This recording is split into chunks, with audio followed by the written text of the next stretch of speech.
بسم الله الرحمن الرحيم. السلام علیکم ورحمۃ اللہ۔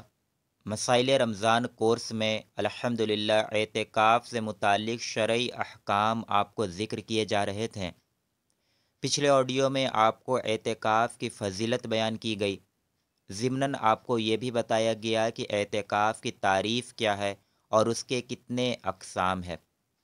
انشاءاللہ آج ہمارا موضوع خواتین کے اعتکاف سے متعلق ہے، یعنی عورتوں کے اعتکاف کرنے کا کیا طریقہ کار ہے۔ اولاً تو یاد رکھیں کہ جس طرح رمضان کے آخری 10 دنوں میں اعتکاف کرنا مردوں کے لیے سنت کریمہ ہے، اسی طرح عورتوں کے لیے بھی رمضان کے آخری 10 دنوں میں اعتکاف کرنا سنت مبارکہ ہے۔ اور جس طرح آپ کو پچھلے آڈیو میں یہ ذکر کیا گیا تھا کہ جس نے رمضان کے آخری 10 دنوں میں اعتکاف کیا تو گویا وہ ایسا ہے کہ جیسے اس نے 2 حج اور 2 عمرے کیے۔ تو جس طرح یہ فضیلت مردوں کو حاصل ہے، بالکل اسی طرح اگر کوئی خواتین بھی رمضان کے آخری 10 دنوں میں اعتکاف کرتی ہیں تو ان کو بھی یہی فضیلت انشاءاللہ حاصل ہوگا۔ تو خواتین کے اعتکاف سے متعلق شرعی احکام میں سب سے پہلا مسئلہ تو آپ یاد رکھیں کہ اگر کوئی خواتین اعتکاف کرنا چاہتی ہیں تو وہ اپنے گھر میں کسی جگہ کو نماز کے لیے مخصوص کر لے، خاص کر لیں۔ اسے مسجد بیت کہتے ہیں۔ یاد رکھیے گا کہ خواتین کا مسجد میں اعتکاف کرنا یہ مکروہ ہے، وہ اپنے گھر میں ہی اعتکاف کریں گی۔ تو اس کا آسان طریقہ یہی ہے کہ وہ اپنے گھر میں کسی ایک خاص جگہ کو نماز کے لیے مخصوص کر لے، اسے مسجد بیت کہتے ہیں، یعنی گھر کی مسجد۔ اسی جگہ پر وہ خواتین، وہ عورت اعتکاف کریں گی۔ ضمناً اس بات کو یاد رکھیے گا کہ بعض خواتین کیا کرتی ہیں کہ چھوٹے سے جگہ کو نماز کے لیے مخصوص کر لیتی ہیں اور اسی جگہ وہ اعتکاف کرتی ہیں۔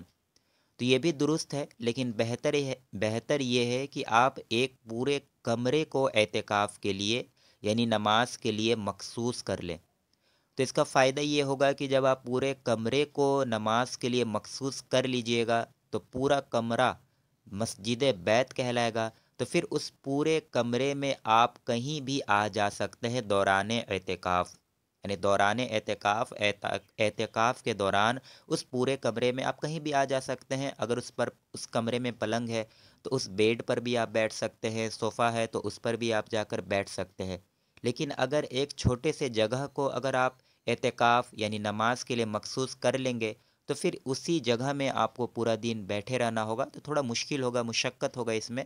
تو بہتر یہی ہے کہ ایک کمرے کو آپ نماز کے لیے مخصوص کر لیں، اسے مسجد بیت کہتے ہیں، اور اس پورے کمرے میں آپ اعتکاف کریں۔ دوسری بات کو یاد رکھیے گا کہ اگر کوئی خواتین شادی شدہ ہیں تو وہ اپنے شوہر کے اجازت سے اعتکاف پر بیٹھے، یعنی اپنے شوہر سے اجازت لے لیں، اس کے بعد پھر وہ اعتکاف کے لیے بیٹھیں۔ تیسرے مسئلے کو یاد رکھیے گا کہ جیسا کہ آپ کو پچھلے آڈیو میں بتایا گیا تھا کہ سنت اعتکاف کے لیے روزہ شرط ہے، یعنی اگر آپ روزے سے نہیں ہیں تو آپ یہ سنت اعتکاف بھی نہیں کر سکتے ہیں۔ لہٰذا خواتین اپنے حیض کے دنوں کو نوٹ کر لیں۔ اگر انہیں معلوم ہے کہ دوران اعتکاف ان کا حیض شروع ہو جائے گا تو پھر انہیں چاہیے کہ یہ سنت اعتکاف نہ کرے، کیونکہ دوران اعتکاف اگر حیض آنا شروع ہو گیا تو پھر ان کا روزہ بھی ٹوٹے گا اور اس سے ان کا اعتکاف بھی ٹوٹ جائے گا۔ تو بہتر یہ ہے کہ اپنے حیض کے دنوں کو نوٹ کر لیں۔ اگر ان دنوں میں حیض نہیں ہے تو بالکل آپ اعتکاف کر سکتی ہیں، اور بالفرض اگر ان دنوں میں حیض ہے بھی تو بہتر ہے کہ آپ سنت اعتکاف نہ کریں، نفلی اعتکاف کریں۔ اس کا کیا طریقہ ہے آپ کو انشاءاللہ آگے ذکر کیا جائے گا۔ اس کے بعد اگلا مسئلہ یاد رکھیے گا کہ اعتکاف کے لیے جتنا حصہ آپ نے کمرے کا مقرر کیا ہے، مخصوص کیا ہے، بلا کسی مجبوری کے، بغیر کسی شرعی عذر کے بھی آپ اس کمرے میں آ جا سکتے ہیں۔ تو جیسا کہ ابھی آپ کو بتایا گیا کہ اگر ایک پورے کمرے کو آپ نے اعتکاف کے لیے مخصوص کر لیا، نماز کے لیے مخصوص کر لیا، تو بلا ضرورت بھی آپ اس کمرے میں کہیں بھی آ جا سکتے ہیں، اس سے اعتکاف نہیں ٹوٹے گا۔ لہٰذا بہتر یہی ہے کہ ایک پورے کمرے کو آپ اعتکاف کے لیے مخصوص کر لیجئے۔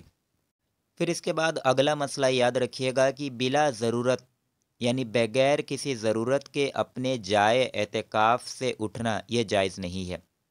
लिहाजा जब तक ख़वातीन का वज़ू सलामत है, वज़ू नहीं टूटा है, तो बगैर किसी ज़रूरत के अगर वह वज़ू बनाने के लिए अपने एतकाफ़ की जगह से निकलती हैं या अपने उस कमरे से निकलती हैं, तो फिर इस सूरत में उनका एतकाफ़ टूट जाएगा।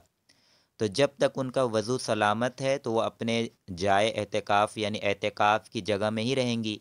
अगर वज़ू टूट गया है तो फिर वज़ू बनाने के लिए वो अपने एतकाफ़ की जगह से निकल कर जाकर वज़ू बना सकती हैं, लेकिन फ़ौरन फिर वापस अपने जगह पर आ जाएं।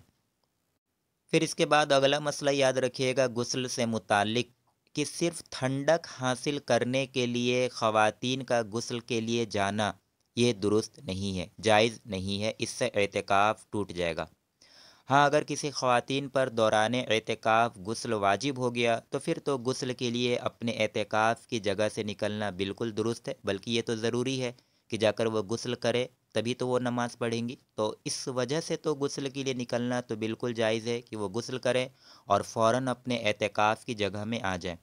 लेकिन अगर उन पर गुस्ल वगैरह वाजिब नहीं हुआ है, सिर्फ़ ठंडक हासिल करने के लिए अगर गुस्ल करने के लिए अपने एतकाफ़ की जगह से निकलती हैं, तो फिर ऐसी सूरत में एतकाफ़ टूट जाएगा, तो हरगिज़ ना निकलें। हाँ, अगर अटैच बाथरूम है, तो बाज़ फ़ुक़हा के नज़दीक अगर शदीद गर्मी है और पसीना से बदन से बू आने लगा है, तो बाज़ इजाज़त देते हैं कि अगर अटैच बाथरूम वगैरह है, तो फिर ऐसी सूरत में वो निकल के जाकर गुस्ल कर सकती हैं। लेकिन बेहतर यही है कि आप अपने जाए एतकाफ़ यानी एतकाफ़ की जगह में ही रहें। ठंडक वगैरह हासिल करने के लिए हरगिज़ गुस्ल के लिए ना निकलें। अगर गुस्ल वाजिब हो चुका है, तो फिर आप गुस्ल के लिए अपने एतकाफ़ की जगह से निकलें और फ़ौरन अपने एतकाफ़ की जगह पर वापस आ जाएँ। फिर इसके बाद अगला मसला याद रखिएगा कि अगर कोई ख़वातीन ऐसी हैं कि वो काम काज में बिज़ी रहती हैं, रिश्तेदारों से मिलती-जुलती हैं, तो फिर उन्हें चाहिए कि ऐसी सूरत में वो सुन्नत एतकाफ़ ना करें, क्योंकि रिश्तेदारों से मिलने के लिए अपने एतकाफ़ की जगह से निकलना या किसी काम काज की वजह से अपने एतकाफ़ की जगह से निकलना, इससे एतकाफ़ टूट जाएगा। लिहाजा बेहतर है कि वो सुन्नत एतकाफ़ फिर ना करे, वो नफली एतकाफ़ करे, यानी घर में जिस जगह को उन्होंने नमाज के लिए मखसूस किया है, उस जगह में एतकाफ़ की नीयत से वो दाखिल हो जाए। वो नियत कर ले कि ये नवैतु सुन्नतल एतकाफ़, नियत की मैंने एतकाफ़ की। इस तरह एतकाफ़ की नियत करके वो मस्जिद में दाखिल हो जाए, यानी अपने घर की मस्जिद में दाखिल हो जाए। तो जितने देर वो वहाँ रहेंगी, तो उनको नफली एतकाफ़ का सवाब मिलता रहेगा। ये उस ख़वातीन के लिए है कि जिन्हें ज़रूरत पड़ता है घर से बाहर निकलने का, तो उन्हें चाहिए कि वो सुन्नत एतकाफ़ ना करें, बल्कि नफली एतकाफ़ करें, तो इनके लिए भी फ़ज़ीलत हासिल है।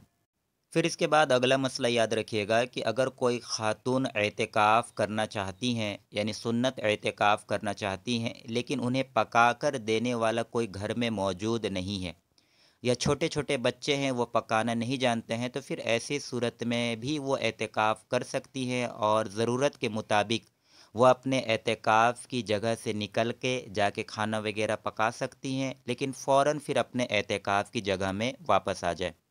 ये उस सूरत में है कि अगर वाक़ई में कोई घर में पकाकर देने वाला नहीं है, तो इस तरह ख़वातीन कर सकती हैं। इसके बाद अगला मसला याद रखिएगा कि जैसा कि आपको बताया गया कि सुन्नत एतकाफ़ के लिए रोज़ा शर्त है। लिहाजा जिस चीज़ से रोज़ा टूट जाता है, उस चीज़ से एतकाफ़ भी टूट जाएगा।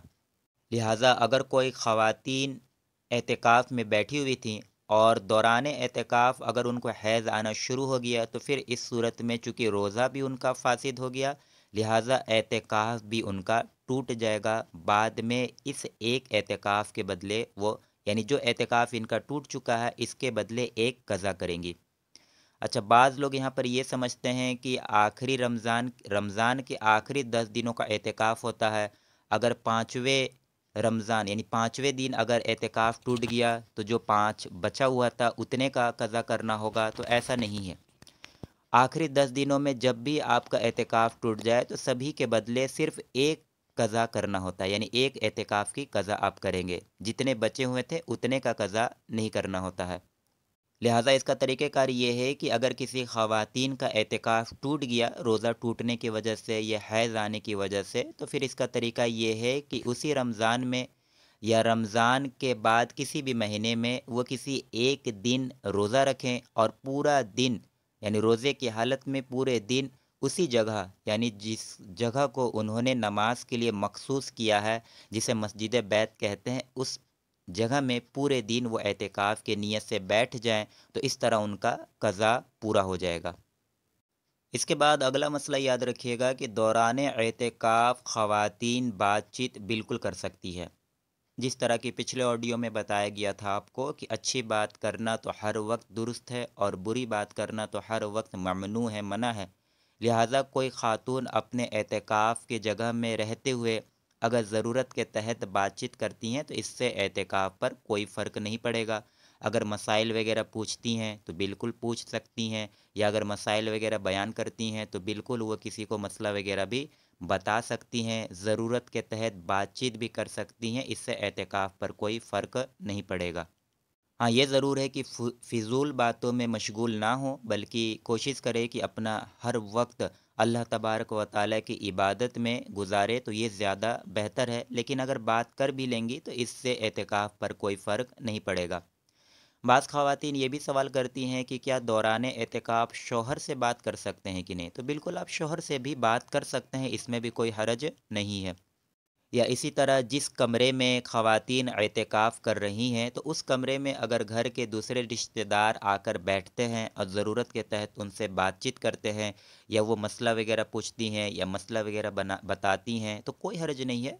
दूसरे घर के रिश्तेदार भी उस कमरे में आकर बैठकर उनसे बातचीत कर सकते हैं, शरअन बिल्कुल जायज़ है।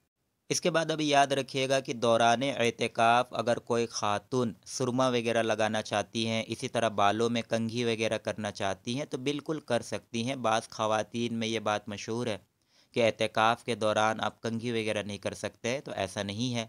एतिकाफ़ के दौरान आप सुरमा भी लगा सकते हैं, बालों में कंघी वगैरह, तेल वगैरह बिल्कुल लगा सकते हैं। इससे ना ही रोज़े पर कोई फ़र्क पड़ेगा और ना ही एतिकाफ़ पर।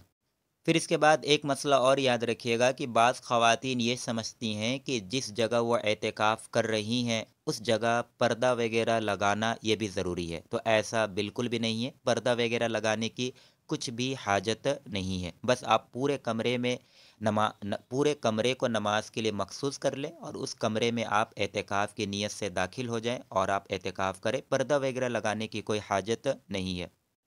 आखिर में एक मसला और याद रखिएगा कि क्या एक ही कमरे में एक से ज़्यादा ख़वातीन एतिकाफ़ कर सकती हैं? तो बिल्कुल कर सकती हैं।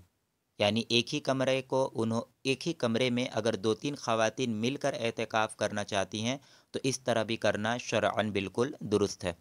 हाँ, लेकिन इसमें एहतियात बरतेंगे कि ऐसा ना हो कि अगर 2-3 ख़वातीन मिलकर एक जगह एतिकाफ़ कर रही हैं, तो वो चुगली वगैरह में, गीबत वगैरह में मशगूल हो जाएँ, तो फिर इससे तो एतिकाफ़ की नूरानियत ख़त्म हो जाएगी। तो इस तरह ना करें, लेकिन अगर करना चाहती हैं एक साथ मिलकर एतिकाफ़ एक ही कमरे में, तो शरअन बिल्कुल दुरुस्त है। तो ये ख़वातीन का एतिकाफ़ से मुतालिक शरई अहकाम आपको ज़िक्र कर दिए गए। अब इंशाअल्लाह अगले ऑडियो में आपको ये बताया जाएगा कि किन चीज़ों से एतिकाफ़ टूट जाता है और किन चीज़ों से एतिकाफ़ नहीं टूटेगा। इंशाअल्लाह अगली ऑडियो में आपको बयान किया जाएगा।